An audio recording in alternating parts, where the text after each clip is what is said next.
O deputado federal Coronel Tadeu, em live transmitida pelas redes sociais, defendeu a privatização de estatais, explicando que se os governantes forem corruptos, as estatais são saqueadas e, além de não produzirem, ainda geram despesas que são pagas pelos contribuintes. O deputado relembrou diversos momentos das estatais, em especial o período da roubalheira petista. Ele comparou a gestão do governo Bolsonaro, em que as estatais dão lucro, com as gestões petistas e disse: se você coloca isso na mão de um partido que não tem o menor compromisso, o único compromisso que ele tem é roubar e roubar tudo que pode, aí a gente perdeu tudo. O deputado lembrou que este ano teremos eleições e disse: pense direitinho em quem você vai colocar para administrar o seu dinheiro pelos próximos 4 anos. A renda deste vídeo e de todos os outros da Folha Política está sendo confiscada a mando do ministro Luiz Felipe Salomão, ex-corregedor do Tribunal Superior Eleitoral, com o aplauso e apoio do ministro do STF, Luiz Roberto Barroso, presidente do TSE.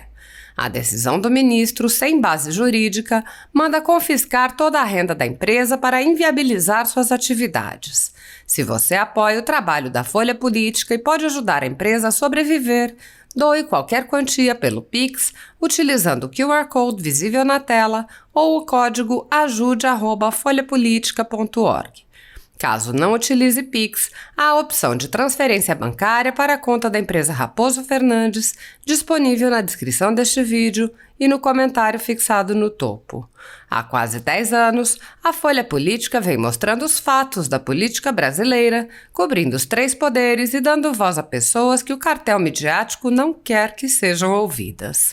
Pix, ajude@folhapolitica.org. Assista. Vamos falar hoje, gente. Eu acabei de escrever aí no vídeo, no título desse vídeo, tudo que cai na mão do PT vira pó. E é verdade. Eu vou mostrar para vocês, eu não quero falar muita coisa, mas eu vou ser bem sintético mesmo em relação a tudo isso. Eu fico falando entre privatizar ou não. Por que eu quero chegar nesse assunto? O que vocês acham? Privatizar é bom ou não? Já aproveita e deixa um comentário. O que vocês acham das privatizações das empresas? Esse assunto que eu quero levar para vocês, mas eu quero contar algumas coisas, né? Porque tem muita gente que é contra a privatização. Então vamos conversar um pouco. E aí eu escrevi nesse título, né? Tudo que cai na mão do PT vira pó. E vira pó mesmo. Vira pó mesmo. Por isso é que eu sou favorável às privatizações. Por 2 motivos. Primeiro, porque toda empresa administrada pelo governo, na sua grande maioria, acaba virando pó, acaba dando prejuízo e acaba que os nossos impostos que a gente paga acabam sendo colocados nessas empresas para pagar os prejuízos. Ou, às vezes, os próprios funcionários acabam pagando esse prejuízo de uma outra forma. Segundo motivo é em relação à concorrência. Toda vez que você tem concorrência no mercado, quando há briga para se vender um determinado produto, quando há disputa para você poder atrair o cliente e comprar o seu produto, a tendência é que o preço abaixe. Então eu vou comentar tudo isso dando 3 exemplos. E nós vamos voltar lá em 1990, e eu vou contar o que aconteceu em 1990 quando Fernando Collor de Mello era presidente. O Collor, que hoje é senador pelo estado das Alagoas, né, acabou sofrendo um impeachment em 1992, assumiu Itamar Franco, mas uma coisa boa lá de trás que o Collor fez foi abrir o mercado automobilístico para empresas estrangeiras. Vocês lembram o que nós tínhamos aqui? Nós tínhamos de carro, né? Vamos falar de carro. Nós tínhamos aqui a Volkswagen, tínhamos a Ford, tínhamos a GM, e alguém lembra de mais alguma outra? Se tiver, me coloca aí nos comentários. Mas vamos falar dessas 3, Ford, GM e Volkswagen. Será que havia concorrência? Até havia, mas era uma pequena concorrência entre essas 3 empresas para ver quem é que vendia mais. Eu lembro que na época a Volks ainda fazia o Fusca, eu tinha acabado com o Fusca e colocou o Gol, então o Gol era o carro mais vendido, mas tinha o Escort da Ford, e tinha lá o Cadete, se eu não me engano era o Cadete, porque o Chevette já tinha saído de linha. Mas o que o Collor fez? Ele abriu o mercado para as outras montadoras. E aí, de cara, nós tivemos aqui a Kia Motors, que hoje é uma gigante aqui no Brasil e vende muito. Tínhamos o Niva Lada, né, na verdade, né, era Lada, aquela empresa russa, e a partir daí foram entrando tantas outras empresas automobilísticas. O que aconteceu com o mercado? Nós tivemos mais oportunidades, mais variedades de carro, e os nossos carros, que eram verdadeiramente umas carroças, acabaram sofrendo muita tecnologia. As empresas tiveram que trazer muita tecnologia e os nossos carros subiram de qualidade. Vamos agora avançar um pouquinho no tempo e falar sobre telefonia, 1996. Aí nós já vamos pular para o governo Fernando Henrique Cardoso, que assumiu a presidência do Brasil em 1995, e o Fernando Henrique, então, privatizou as teles, né? Era a Telebrás com todas as suas teles embaixo. Telesp, Telerge, Telepa, Teleparaná e por aí vai. Cada estado tinha uma empresa estatal que cuidava da telefonia. Vocês lembram como era difícil comprar um telefone? Vocês tinham ideia do valor que era uma linha telefônica? Era um absurdo, mas um absurdo mesmo a linha telefônica. Eu lembro que eu mesmo comprei uma linha telefônica num sorteio que teve em 1996, e já vou falar dele, e eu peguei a linha telefônica e imediatamente eu vendi para poder ajudar a pagar um apartamento que eu tinha acabado de comprar, tinha comprado um ano antes, em 95. Para vocês terem uma ideia do quanto era caro uma linha telefônica. E olha, o celular estava começando a entrar no Brasil e era tão caro quanto uma linha telefônica fixa. Eu lembro que naquele ano de 96, a nossa querida Telebrás disponibilizou para 170 milhões de habitantes 55 mil linhas telefônicas. Então dá para perceber que todo mundo queria uma linha telefônica, mas não tinha oferta. O preço subia absurdamente. E é por isso que o telefone era muito, mas muito caro. E aí veio as privatizações. Vieram então novas empresas a disputar o mercado. Na época era Telefônica, tinha a antiga BCP que virou Claro, tinha a Vesper e tinha Embratel, e veio muita empresa participar desse mercado da telefonia. O que aconteceu? Abriu o mercado da telefonia e o preço então foi lá embaixo. Hoje nós temos mais linhas telefônicas celulares do que habitantes. Nós temos aproximadamente 240, 250 milhões de linhas de celulares e temos uma população de 210 milhões de habitantes. E hoje, por R$10 você compra um chip e por cerca de 600, 700, 800 reais você acaba comprando um telefone que você coloca o seu chip de R$10 e sai falando. Eu costumo dizer que qualquer pessoa tem acesso, até um andarilho de rua ele tem um celular. Você pode até não ver o celular, ele deve colocar no bolso, usar de vez em quando, mas até um andarilho, um morador de rua, é possível que ele tenha um celular. Isso foi uma abertura fantástica. E eu vou dar um outro exemplo agora de por que nós temos que privatizar. Nós não podemos deixar absolutamente nada na mão desses governos.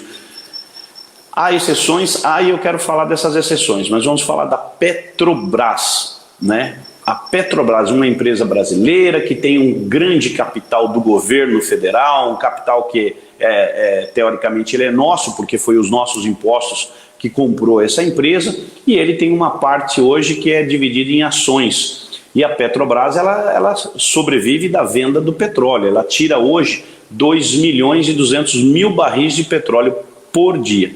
Mas o que acontece com a Petrobras? Hoje, exatamente hoje, faz 3 anos que a Petrobras apresenta lucros. Isso é muito bom. Parabéns para o governo Bolsonaro, que pegou uma empresa praticamente falida, com uma dívida absurda de quase 900 bilhões de dólares.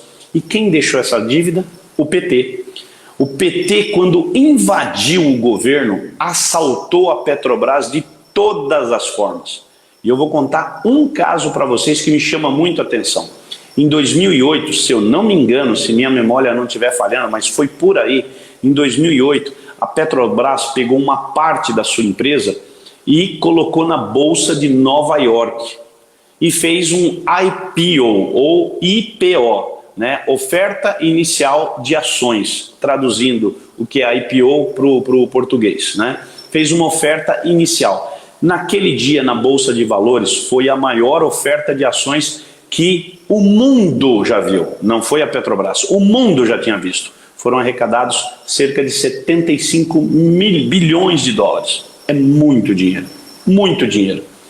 E esse dinheiro, então, entrou no cofre da Petrobras. A Petrobras, então, subiu o seu valor no mundo, o seu valor, o que ela vale. E o que aconteceu nos 3 anos seguintes? A Petrobras apresentou prejuízos seguidos de cerca de 25 bilhões de dólares. Não estou brincando, gente. Isso aí está em qualquer jornal, vocês podem procurar essas informações que vocês vão ver. Ou seja, tudo que nós faturamos na Bolsa de Valores, em 3 anos, apenas em 3 anos, o PT sumiu, virou pó esse dinheiro, virou pó. É por isso que a gente não pode deixar nada na mão do governo, porque você nunca sabe qual é o governo que vai assumir. Se for o governo Bolsonaro, que não é eterno, uma hora ele vai acabar, nós estamos em boas mãos. Olha aí a administração na Petrobras. A Petrobras deu lucro todos esses anos. Agora, se você coloca isso na mão de um partido que não tem o menor compromisso, o único compromisso que ele tem é roubar e roubar tudo que pode, a gente perdeu tudo. Outro exemplo são os fundos de pensão. O que são os fundos de pensão? É exatamente o dinheiro que o funcionário recolhe para poder salvar a sua aposentadoria. Lá na frente eu quero me aposentar e quero me aposentar com o mesmo salário que eu ganho hoje. Para isso ele faz uma previdência privada.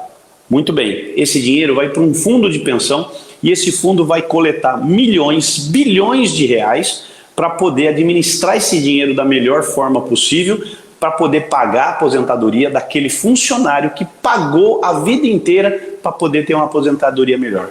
Sabe o que o PT fez? 5 fundos de pensão apresentaram quase 90 bilhões de reais de prejuízo.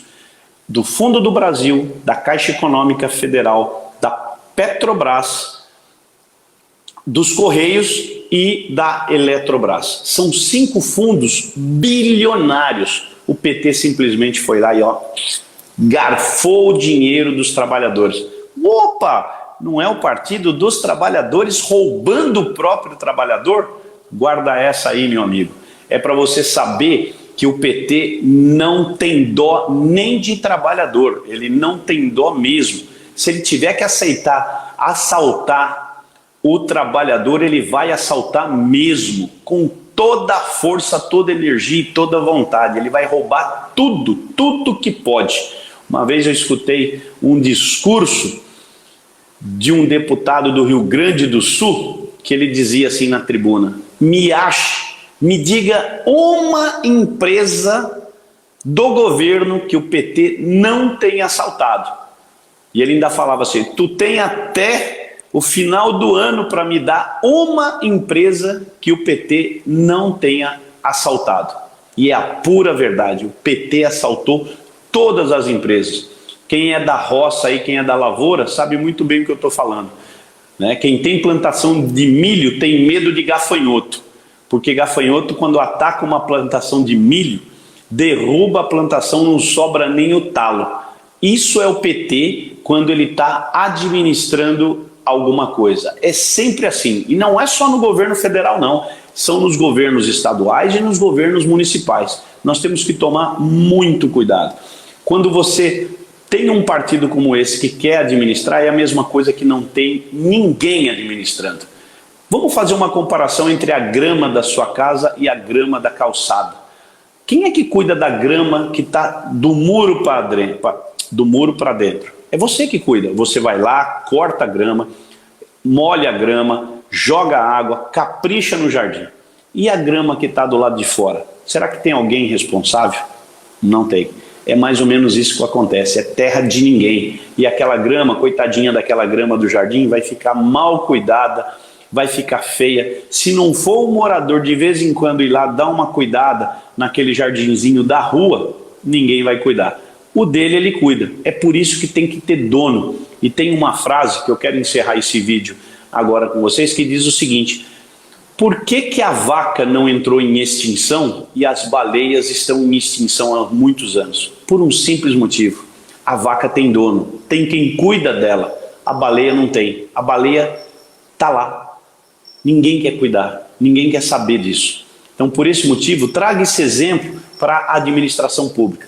Colocar alguma coisa no Estado, né, é pedir para perder mesmo, porque a gente não pode confiar na administração, infelizmente, de determinados políticos. São raros. Hoje nós estamos vivendo um momento mágico. Hoje nós estamos vivendo um momento excepcional com o presidente Bolsonaro trabalhando e administrando o nosso país. Nenhuma empresa, guarda isso, nenhuma empresa está dando prejuízo.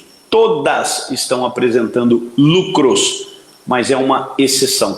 Quantos anos nós tivemos o Brasil sendo assaltado por esses políticos? Pensa aí direito você, tá bom? Dia 2 de outubro nós temos eleições. Eu quero que você pense direitinho quem é que você vai colocar para administrar o seu dinheiro pelos próximos 4 anos.